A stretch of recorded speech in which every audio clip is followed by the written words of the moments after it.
Hello everyone, welcome back to my another mini vlog.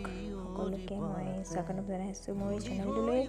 আজি মই বনাবলৈ লৈছোঁ হাঁহৰ মাংস আৰু হাঁহৰ মাংস মই কেনেদৰে বনাওঁ আপোনাক তাকে অলপ দেখালোঁ। আৰু যদি ভাল পায় মোক সকলোৱে লাইক কমেণ্ট এণ্ড ছাবস্ক্ৰাইব কৰি দিব আৰু ভিডিঅ'টো শেষলৈকে চাব মই কেনেদৰে বনাওঁ। আৰু আজি মই বনাইছোঁ কুকাৰত দি হাঁহৰ মাংস খাবলৈ বেছি সোৱাদ হয় কেৰাহীটো ভালেই হয় বাৰু, কিন্তু কুকাৰত বেছি ধুনীয়া হয় খাবলৈ। আৰু মই ভাজি লাহেকৈ আলু দিয়াৰ পিছত আৰু লাষ্টত শেষৰ চাব কেনেকুৱা ধুনীয়া হৈছে আৰু কালাৰটো। আৰু ভিডিঅ'টো যদি ভাল পায় লাইক কমেণ্ট কৰিব আৰু ভিডিঅ'টো ছাবস্ক্ৰাইব কৰি দিব।